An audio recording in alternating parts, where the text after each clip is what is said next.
Hello, today's video. So nakita niyo di aday so kuy nako si Madam Kimberly. So di ba? So kaya guys, na ako diri sa Barangay Talisay kay magriban ko sa iyang mama. So kita mo na day, daggan ka na sa tanom di aday mga imported ilang mga tanom day mga mahalon. So katong ganahan magpa order og mga tanom day adto lang mo sa ilaha day sa Barangay Talisay di pangataas si Madam Kimberly day. Daggan ka na sa tanom day mga mahalon. So kani nga video ako na siyang applyan og straightening cream. So ako na siyang gi-applyan dai, gi-bisection gyapon dai. So ang status sa book ana dai ha kay nana siya color every month siya mapa-color og black dye. So ako na siyang gi-applyan og straightening cream. Then ang straightening cream ako na siyang gisagulan og treatment. Kay dili ta pwede mo gamit og pure nga straightening basta na i-color ang buhok kay base ang buhok manguday dili mo siya tantong patay. Iyang buhok is virgin nga na i-color. Okay ra gana siya day, mariban na gana siya day unless kato mga patay na gugista na dili na mariban di manginato nga buhok. Madara to siya guan day treatment day. So kana day ako ana na siyang gi-plansya day after atoha kay ako man tong gibluwiran kay gi-leave man to nako 1 hour. So ako siyang gi-blower din gi-plansya na ko mao na siya. So tanawa guys, kanay ang buhok din nga pagplansya ako jud nipis-nipis tay kay ug di na to nipis-nipis sunday na tendency mo balik ang buhok.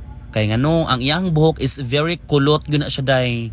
Very kulot mo na ayuhon ganito plansya day kay para sa banlaw sa ikaduha nga blower inigbanlaw sa ikaduha nga set diha na nimo makita ang unsa ka lami ang pagtrabaho sa buhok.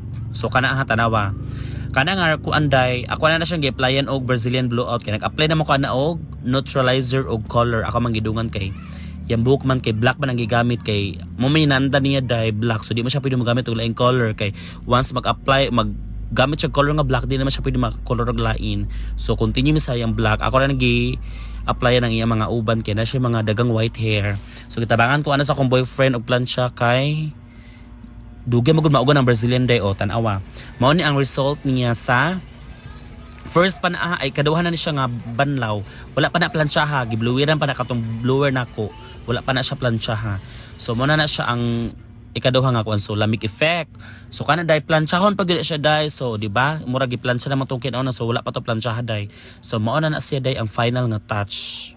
So mas mosamot pag gid kalami ang buhok dye og ayuhon og plansya sa first. Tanawa o. Sinaw na daan day ha. Wala na siya flash akong gigamit. Sinaw na kaya na siya day. O, di ba? Super ka black. O, di ba? Mo na siya ang final touch sa buhok. Mo na ang final result. So, thank you kay Madam Kimberly sa inyong pagtagad mo daday si Kuya o si Madam. Thank you sa pagtagad